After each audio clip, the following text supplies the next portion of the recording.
j'ai eu à commettre des erreurs quand je suis arrivé ici au Canada. Et jusqu'à aujourd'hui, ça me fait mal. Parce que vraiment, si j'avais peut-être été bien conseillé, si j'avais su, comme on dit souvent, si j'avais su bien souvent après. Donc, je suis entré dans une dette qui, jusqu'à aujourd'hui, et quand j'étais encore au pays, j'avais un ami ici qui devait me faciliter la tâche, qui s'est proposé de me faciliter la tâche pour m'aider à obtenir une maison ici au Canada. Il avait pu parcourir plusieurs endroits et il m'a dit qu'il a pu trouver un endroit où je pouvais me loger. En fait, il m'a présenté plusieurs appartements et l'un des appartements coûtait 1450 $ et l'autre à l'étage coûtait 1650 $. Donc, il m'a dit qu'en fait la différence entre les deux n'était pas trop grande, sauf que c'est celle que je devais payer à 1650 $. La seule différence, c'est juste que c'est parce que c'est à l'étage et que ceux qui sont à l'étage ont une belle vue par rapport à la ville. Et donc c'est pour ça que ça devait revenir plus cher. Donc, mais dans le fond, en fait, c'est la même, c'est le même, et qu'en fait c'est la même taille quoi. Donc les chambres ont la même taille, le salon a la même taille. Donc c'est la même taille. Donc il m'a dit vraiment que pour faire des économies, c'est mieux pour moi de prendre celui de 1450 $. Et moi, je lui avais dit, donc là, je lui ai dit non, pour moi, je ne trouve pas un problème. Si celui qui est à 1650 $ est mieux placé, et moi, je préfère celui-là parce que, en fait, je n'avais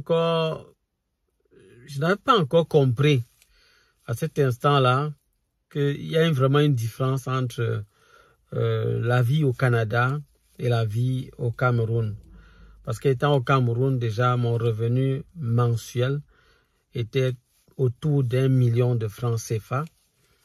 Donc, je ne trouvais vraiment pas un problème. Parce que il y a 200 $ de plus pour moi, c'était pas un problème. Parce que quand je convertissais, c'était 90 000. Je disais, mais à cause de 90 000, je dois refuser de m'offrir vraiment le luxe dont j'ai besoin. Parce que surtout qu'étant au pays, je pouvais vraiment m'offrir ce dont j'avais besoin. Parce que 1 million de francs CFA au pays, c'est pas quand même donné. Donc, moi, je vivais vraiment dans le luxe. Je m'offrais vraiment ce dont j'avais besoin étant au pays. Donc, pour moi, je trouvais vraiment pas un problème à ça. Donc, j'avais des revenus assez stables. Donc, je trouvais vraiment pas un problème à ça. Et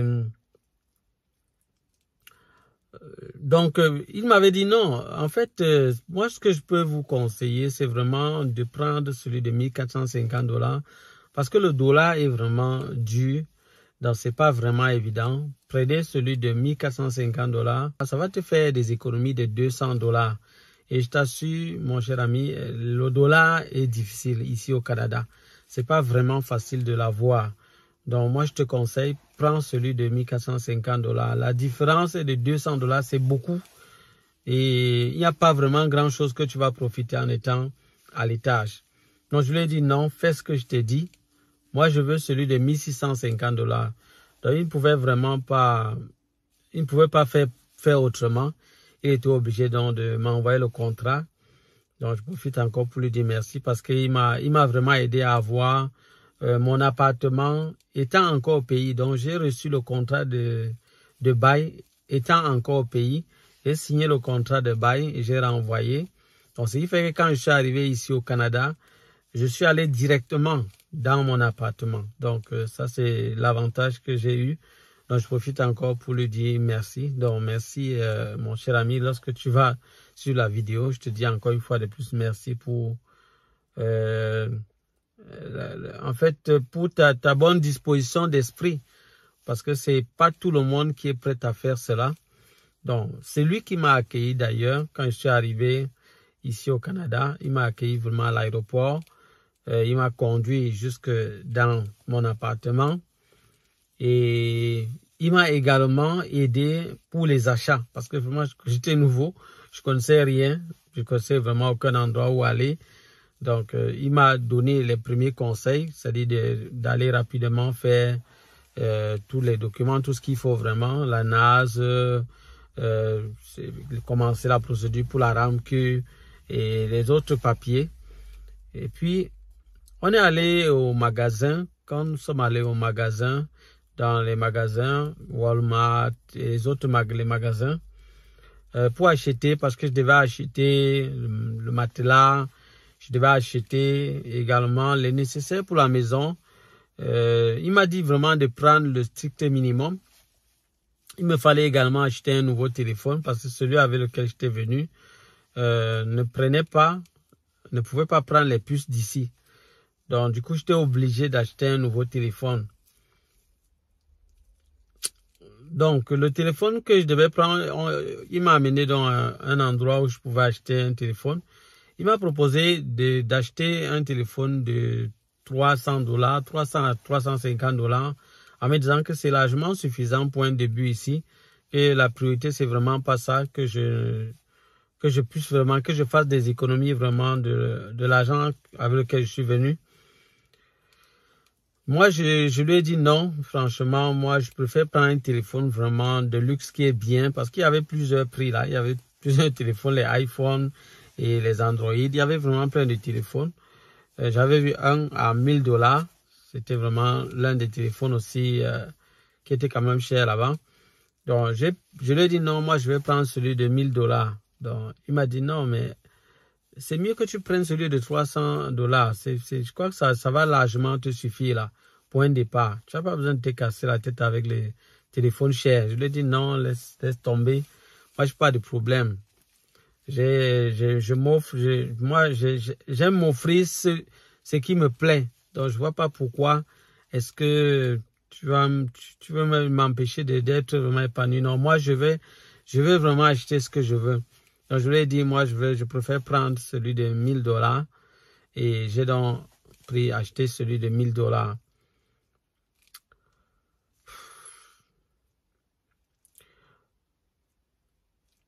Bon, avec beaucoup d'insistance, hein, c'était vraiment avec beaucoup d'insistance que finalement, il m'a laissé prendre celui de $1000 parce que il se disait, bon, qu'est-ce que je vais faire? Parce que je tente d'expliquer à mon ami que le dollar n'est pas facile, mais il ne comprend pas. Il est toujours en train de croire que je veux l'empêcher de s'épanouir, de se faire plaisir. Et pourtant, moi qui suis déjà au Canada, parce que lui, il était déjà au Canada, ça fait déjà 3 ans. Ça faisait 2 ans de cela. Il était en train de faire sa 3e année. Donc, il était au Canada un peu avant moi. Donc, lui, il avait déjà vraiment connaissance de la réalité sur le terrain. Donc, quand il me donnait ses conseils, lui, il savait de quoi il parlait. Mais moi, je ne comprenais pas. Pour moi, je trouvais qu'il faut se faire plaisir. Et pour moi, ce n'est pas un problème. Parce que je voyais vraiment les ressources avec lesquelles je suis venu. Je trouvais vraiment que c'est quand même assez énorme. Donc, je n'ai pas un problème avec ça. Donc, ce n'est pas un problème pour moi. Donc, du coup, j'ai plutôt pris le téléphone de $1000. Et puis, on est parti. J'ai acheté également beaucoup de choses dans les magasins où il m'a amené. J'ai acheté des choses. Donc, il me disait souvent, bon, mais ça, c'est pas vraiment indispensable. Mais j'étais toujours en train de lui dire, non, vraiment, laisse tomber. Moi, je veux acheter ce qui me plaît, là. Donc, j'étais même prêt à acheter, à bien équiper même ma chambre avec beaucoup d'éléments, pas le lit seulement, le lit et plein d'autres appareils. J'ai acheté plusieurs appareils. Et pour le lit, à un certain moment, il m'a dit non, n'exagère pas. Le lit, c'est pas vraiment indispensable maintenant. Tu peux acheter ça après, même une année après. Donc là, à ce moment-là, il a dit non, vraiment pour le lit, vu que tu vas même prendre ma voiture pour pouvoir transporter ça, non, je suis pas d'accord. Et là, cette fois-ci, il a été vraiment ferme. Il m'a dit non, vraiment, n'exagère pas. Tu es mon ami, je ne veux pas te laisser commettre même des erreurs. Et là, tu ne comprends pas encore dans quel endroit tu te trouves. Bon, il a vraiment beaucoup insisté. J'étais obligé d'abandonner le projet pour le lit et les autres choses que je devais acheter. Moi, j'avais vraiment beaucoup de choses que moi, je voulais acheter. Je voulais vraiment équiper ma maison exactement comme au pays. Donc, vraiment mettre les meubles à gauche et à droite dans la maison. M'acheter vraiment tous les appareils pour la cuisine. M'acheter vraiment tout ce dont j'ai besoin vraiment, qui va me permettre de me sentir vraiment à l'aise, me sentir vraiment dans une maison confortable. Donc, c'était ça vraiment mon souci. Et vraiment, n'eût été son intervention, même, je crois que je serais allé au-delà. Mais j'avais déjà quand même dépensé pas mal d'argent pour ça. Bon, moi, ça me dérangeait pas. Et bien après cela, j'ai obtenu rapidement mon job. J'ai pu avoir un emploi. En dehors de ça, puisque moi également, je fais dans l'informatique, dans la réparation des ordinateurs, la vente des ordinateurs et les formations en ligne également. Donc, je continue de faire toujours mes formations également. Donc, je continue de faire mes formations et également les entreprises, parce que j'ai eu à laisser des entreprises au pays. Donc, je continuais de percevoir mon argent de mes entreprises que j'avais laissées au pays. Donc, pour moi, c'était pas un problème. Je trouvais vraiment pas, je ne voyais pas un problème à ça, quoi. Donc, j'ai eu mon premier job et j'ai commencé à travailler. Il me fallait un véhicule. Donc, il m'a proposé d'acheter mon véhicule sur Facebook Marketplace, un véhicule d'occasion.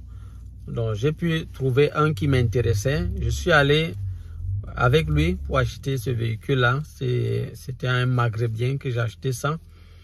Malheureusement pour moi, le véhicule avait un problème. Je me suis rendu compte de cela juste la première semaine que j'ai commencé à utiliser le véhicule. Lorsque j'éteignais le véhicule, 1 heure après, je ne pouvais pas le redémarrer directement.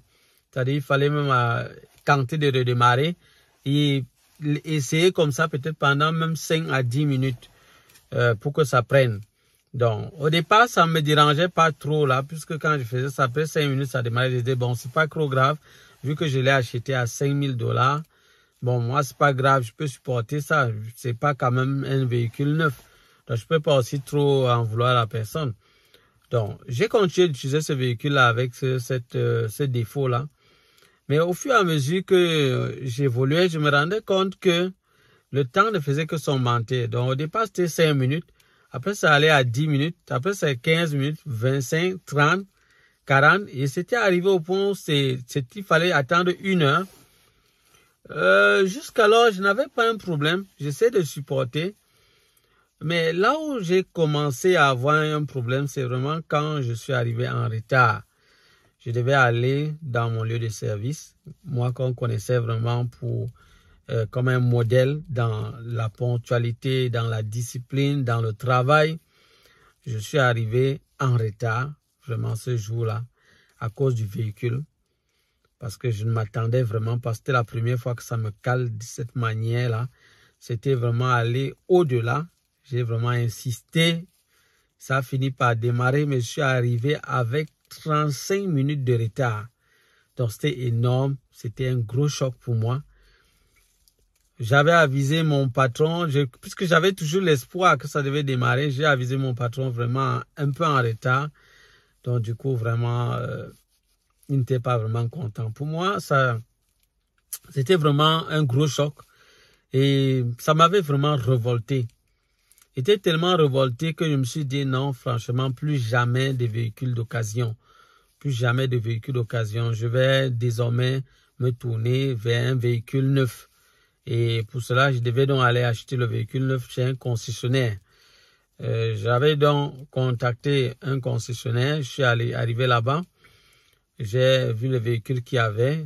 Il m'a proposé plusieurs modèles. Donc finalement, moi, mon choix s'est porté sur un véhicule neuf parce qu'il y avait des véhicules d'occasion là-bas. Mais pour moi, je voulais vraiment pas vivre la même chose. Et je voulais vraiment m'offrir un véhicule qui me convient vraiment aussi également. Donc, c'était pas forcément indispensable, mais toujours parce que je n'avais pas encore vraiment intégré que je ne suis plus au Canada, au Cameroun. Donc, je n'avais vraiment pas encore intégré ça, que je suis plus au Cameroun. Je ne comprenais pas encore très bien la gestion des finances au Canada. Je comprenais vraiment pas ça. Et je ne comprenais pas encore très bien que le coût de la vie ici est quand même élevé comparé au nôtre, bien que j'ai ça en idée, mais je comprenais pas ça de manière concrète. Je sais pas comment vous expliquer ça. Donc, c'était pas encore vraiment dans ma tête. Donc, du coup, pour moi, j'ai dit, bon, je vais prendre le véhicule puisque c'était préfinancé. Je devais juste déposer un certain montant au départ. Donc, ce que j'ai fait, et puis ils ont fait le calcul et m'ont dit que par mois, je devais payer 450. J'avais d'abord pris un véhicule, je crois qu'il était une année, qui était 2 années avant la date, l'année où je suis arrivé. Et là, je devais payer 450 $ par mois. Et puis, mon regard, j'ai porté mon regard sur un autre véhicule qui est encore plus bien. Moi, ça me plaisait vraiment beaucoup plus parce qu'on est allé tester celui où je devais payer 450 $. Et puis, quand on est retourné, on voulait déjà commencer à faire les papiers. On avait même déjà commencé. Mon regard s'est tourné vers un autre véhicule. J'ai vu que celui-là était encore très bien, très propre. J'ai dit, celui-là, c'est quelle année? Il m'a dit, c'est l'année-ci, là même. On a fabriqué ça cette année-ci. J'ai dit, mais là, donne-moi celui-là. Donne-moi celui-là. Je veux même pas réfléchir. Donne-moi ce véhicule. C'est plutôt ça que je veux. Il a dit, bon, on va encore refaire les calculs. Donc, on a refait les calculs. Et puis, il a dit, cette fois-ci, tu vas payer 1000 $ par mois pour rembourser ce financement, pour pouvoir t'acquérir ta voiture. Avoir cette voiture, tu vas payer chaque mois 1000 $. Pour moi, c'était pas un problème parce que je me disais, bon, c'est pas grave. Dans tous les cas, 1000 $, c'est pas un problème. Donc, je venais d'arriver, je comprenais vraiment pas encore ce qui m'attendait. J'ai donc eu à prendre ce véhicule-là et je suis parti avec et je devais donc payer les 1000 $ par mois. Entre-temps, il y avait encore d'autres appareils dont j'avais besoin, qui n'étaient pas forcément indispensables, mais je voulais absolument les avoir. J'avais pris encore d'autres appareils avec le préfinancement et j'aimerais quand même préciser que j'ai une autre personne qui m'avait également mal conseillé concernant l'utilisation de la carte de crédit. Il m'a dit non, ici au Canada, la carte de crédit, c'est vraiment très important. Tu peux avoir de l'argent, mais si tu n'as pas vraiment une bonne cote de crédit, on ne peut pas te faire confiance et peut-être te donner une maison ou bien peut-être tu peux acheter une voiture. Donc, tu as besoin d'avoir une bonne cote de crédit. Pour cela, il te faut prendre ta carte de crédit et l'utiliser vraiment à fond. Il te faut constamment utiliser ta carte de crédit. Utiliser, rembourser, utiliser, rembourser. Il m'a dit que c'est comme ça qu'il faut fonctionner. Et que de cette manière, tu seras crédible parce qu'on va voir que tu sais, tu peux dépenser et tu peux prendre de l'argent et puis tu rembourses. Si on constate que tu fais ça donc comme ça constamment, ça veut dire que tu es crédible et tu peux donc facilement avoir on peut te donner facilement une propriété. Donc moi, mon ami m'avait conseillé de cette façon. Bon, moi, j'ai pas... Donc ça, c'est un autre ami, hein, c'est pas le même. Donc cet ami m'avait conseillé de cette manière. Bon, pour moi, vu que je ne connaissais pas encore comment fonctionnaient les finances ici au Canada, moi, je lui avais fait confiance comme ça, aveuglément. Je n'avais même pas eu à vérifier quoi que ce soit. Donc, et je me suis retrouvé en train de prendre la carte de crédit et l'utiliser vraiment d'une façon vraiment sauvage.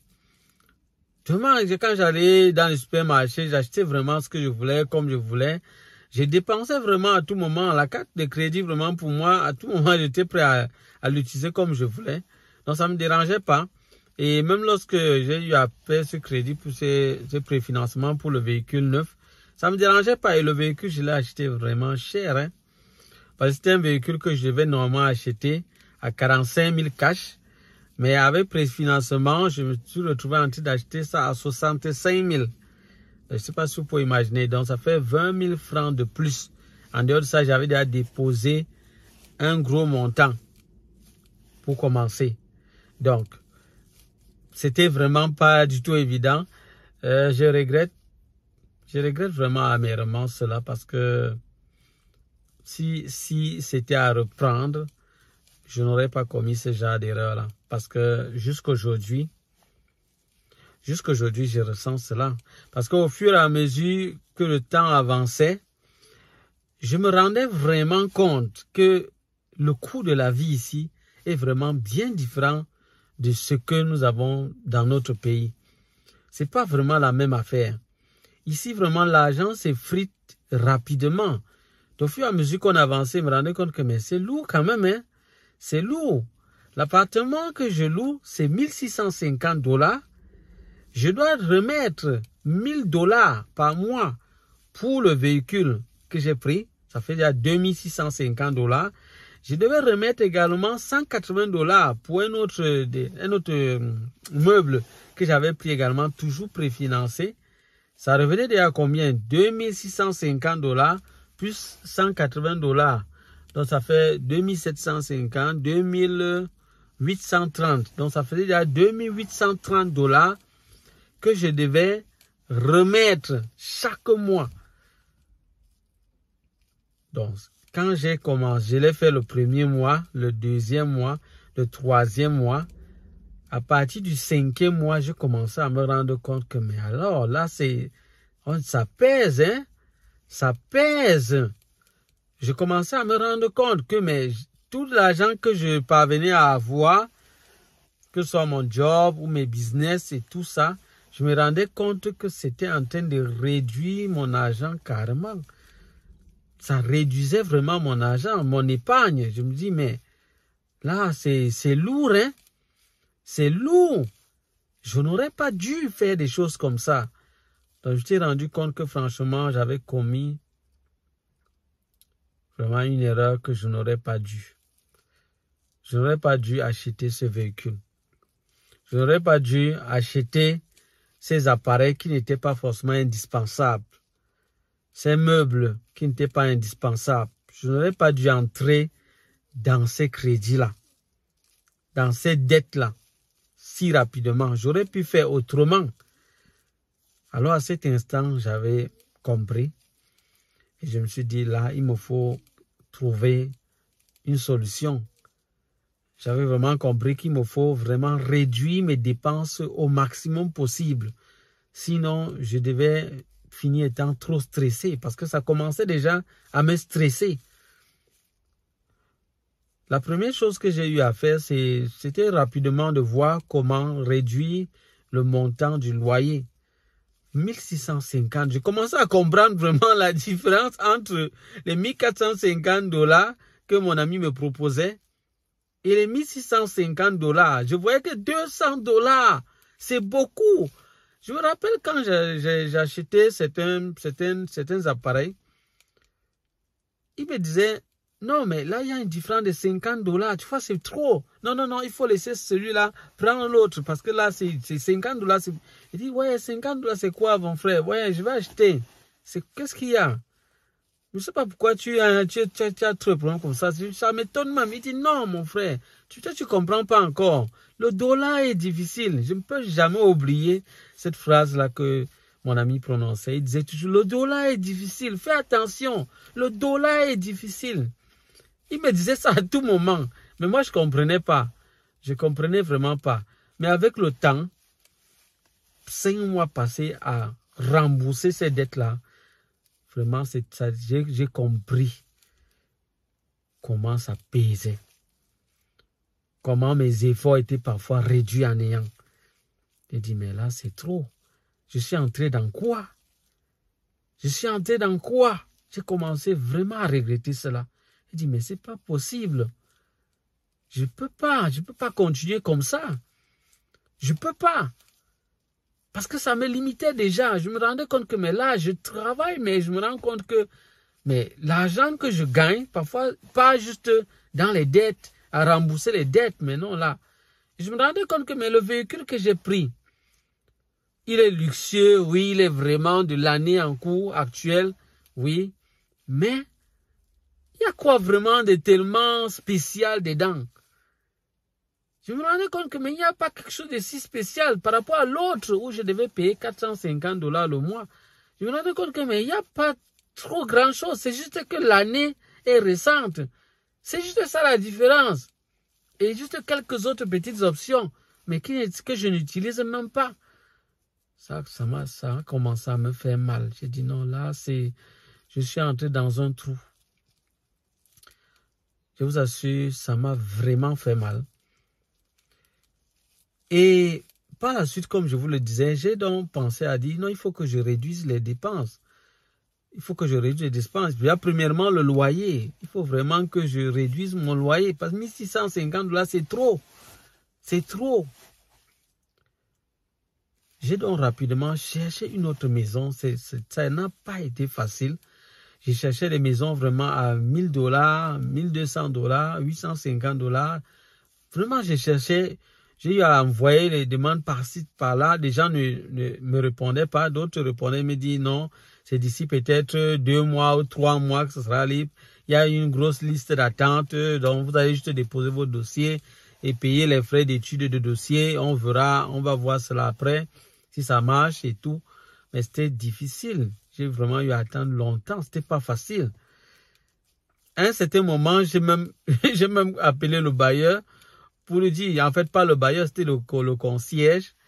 C'est parce qu'on peut dire le concierge. Non, j'ai appelé. Oui, j'ai contacté le bailleur. Au instant, j'ai contacté le bailleur.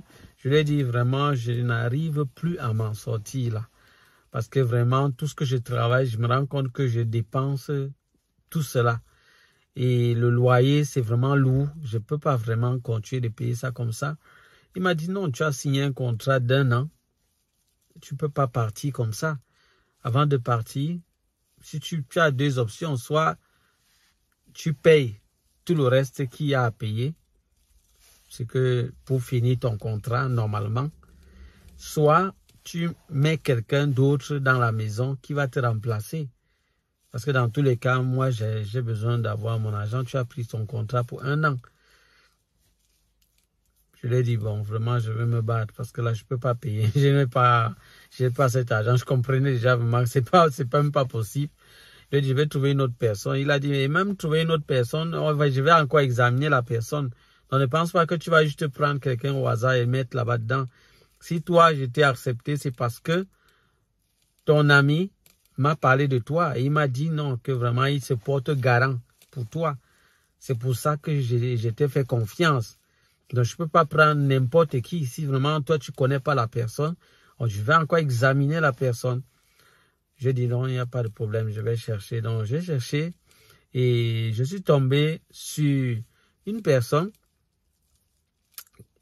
qui était intéressée. En fait, puisque j'ai eu à poster les images de toutes les salles, en fait, tous les endroits dans l'appartement, et j'ai affiché ça sur Facebook.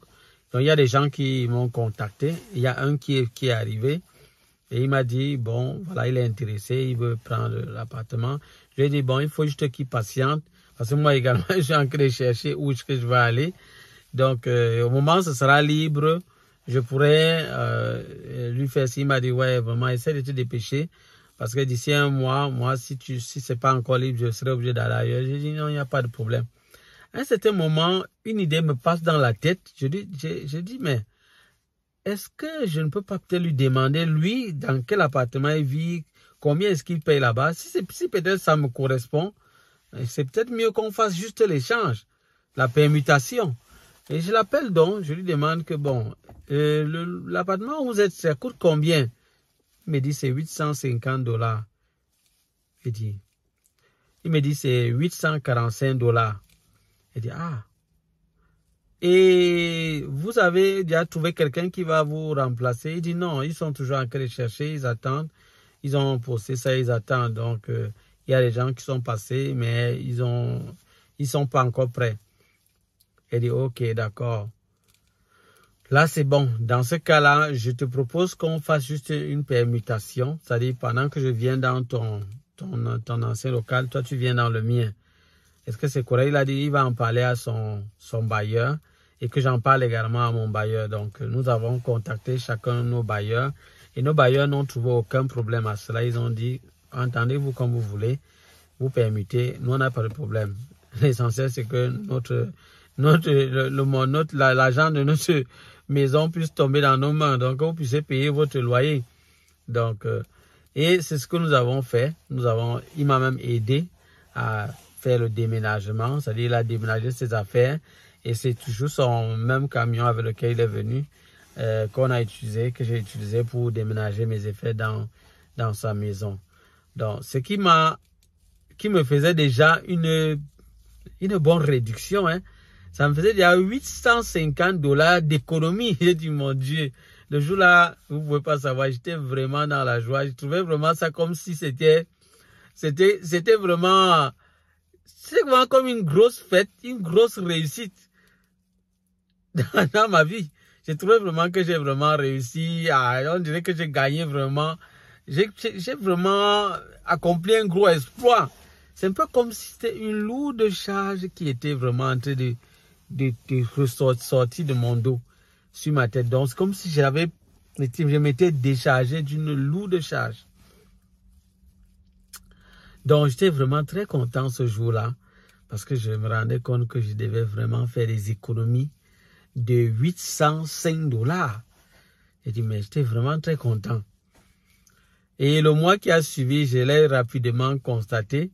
Parce que le mois qui a suivi, j'ai payé $845, mais j'étais tellement content. J'étais vraiment très content. Je me rendais compte que vraiment, ça fait quand même un de moins déjà comme ça. Mais je restais toujours encore là avec la dette du véhicule que je suis en train de payer jusqu'à nos jours. Donc jusqu'à nos jours, je suis toujours en train de payer la dette de ce véhicule. Mais c'est au moins lourd. Parce qu'entre-temps également, j'ai eu à vendre certains objets inutiles à ce monsieur-là. Lui, il en avait besoin. Moi, ça ne me servait même pas.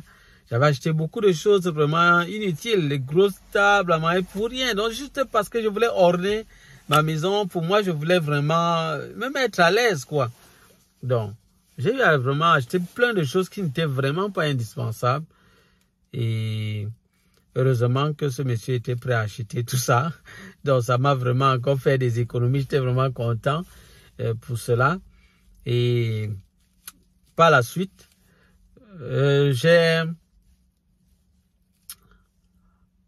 donc, ça me faisait déjà 2 charges vraiment en moins.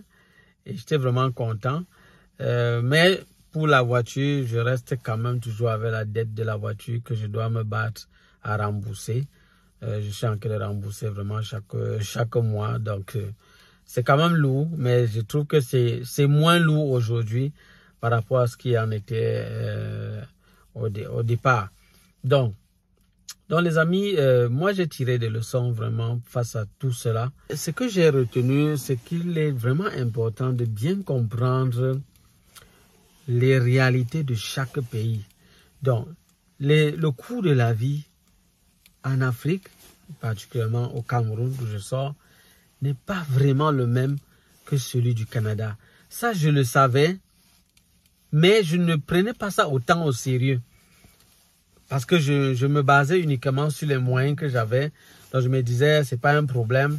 D'habitude, moi, je m'offre vraiment ce dont j'ai besoin et j'ai de l'argent, j'ai des entreprises, j'ai plus de choses que je fais. Donc, pour moi, c'est pas un problème. Je vois pas pourquoi il veut m'empêcher de m'offrir ce dont j'ai besoin.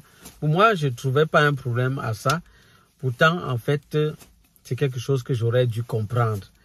J'aurais dû également vite comprendre la réalité financière concernant la gestion des finances ici au Canada. Je trouve que si j'avais compris ça plus tôt, je n'aurais pas commis ce genre d'erreur-là. Autre chose également, concernant le véhicule que j'ai acheté. Donc, j'ai acheté le véhicule beaucoup plus basé sur mes émotions, sur mes pulsions. Ça, c'est également quelque chose que je n'aurais pas dû faire. J'aurais dû acheter un véhicule qui va me servir pour le moment. Parce que c'était peut-être pas le moment de de s'offrir ce genre de luxe-là. Parce que c'était plutôt le moment de voir comment bien s'intégrer ici au Canada et mieux comprendre ce pays avant de se permettre certaines choses. Mais là, j'avais pas compris cela à cet instant-là. Autre chose également que je regrette d'avoir commis, c'était le fait d'acheter des appareils parfois chers alors que ce n'était pas indispensable, comme le téléphone.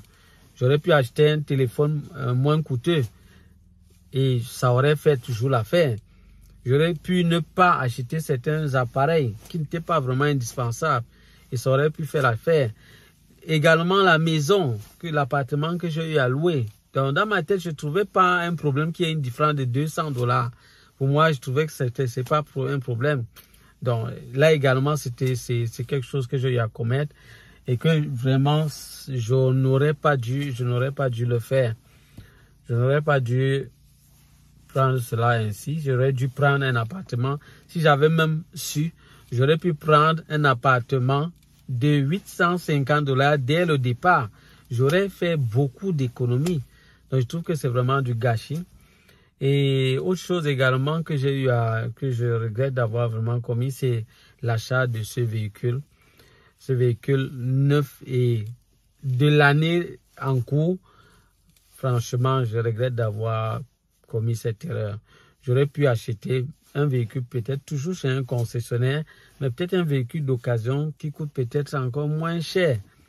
Et quelque chose que je vais rembourser au trop peut-être $100 ou $150 le mois. Je suis allé prendre quelque chose où je vais rembourser $1000. Et jusqu'aujourd'hui, c'est en train de réduire quand même ce que je pouvais épargner. J'aurais pu épargner plus que ça et peut-être avoir plus d'argent encore pour mes business que je fais. Donc vraiment les amis, je voulais vraiment partager ces erreurs-là avec vous. Vous voyez, c'était pas aussi facile pour moi de venir vous le dire, mais je me suis dit, c'est mieux que je vous parle de ce que j'ai eu à commettre comme erreur quand je suis arrivé ici au Canada, dans le but que vraiment vous également à votre niveau, vous ne tombiez pas dans les mêmes pièges. Parce que je trouve que si on a moins de personnes qui tombent dans les pièges, je crois aussi que la vie sera aussi plus bien là pour tout le monde. Ça ne sert à rien que je ne vous le dise là. Je préfère vous le dire vraiment pour que ça puisse vous servir à vous. Parce que désormais, je suis quand même devenu un peu plus avisé maintenant. Je suis plus prêt à commettre ce genre d'erreur-là. Et ça m'a vraiment révolté, ça m'a vraiment fait comprendre que non, je dois vraiment me battre pour ne plus laisser la moindre faille arriver. Un autre élément que je voudrais vous dire, quand j'étais chez le concessionnaire, il m'a vraiment emballé avec beaucoup de paroles flatteuses. Me promettre beaucoup de choses, me dire non, le véhicule, tu auras vraiment beaucoup d'avantages et même si tu tombes en panne, on va venir te prendre gratuitement, tu vas rien payer. Il m'a dit s'il y a un souci dans le véhicule, je ne vais même pas dépenser. Ça, ce n'était pas vrai. Malheureusement, rien n'est écrit. Il te dit juste avec la bouche. Mais lorsque tu prends le véhicule, c'est après que tu constates. Et il y a d'autres frais que j'ai eu même à dépenser. Je ne m'attendais pas à ça. Mais au fur et à mesure qu'on évoluait, ça me faisait que s'augmenter le montant que je devais payer. Ça également, je ne savais pas. Donc, moi, il faudrait vraiment être tellement vigilant. Quand on arrive ici au Canada, il faut vraiment être assez vigilant. Sinon, rapidement, on tombe dans les dettes. Donc, ça a été le cas pour moi et je ne souhaiterais pas que ça vous arrive, les amis. Donc, voilà, les amis, ça sera vraiment tout pour cette vidéo. Si c'est la première fois que vous me suivez, je vous prie de vous abonner. Activez également la cloche de notification pour ne manquer aucune de nos prochaines vidéos. Likez également le contenu si vous avez pu tirer quelque chose. Les amis, ça ne vous coûte rien de le faire. Quant à moi, les amis, je vous dis à bientôt pour d'autres vidéos. Bye bye.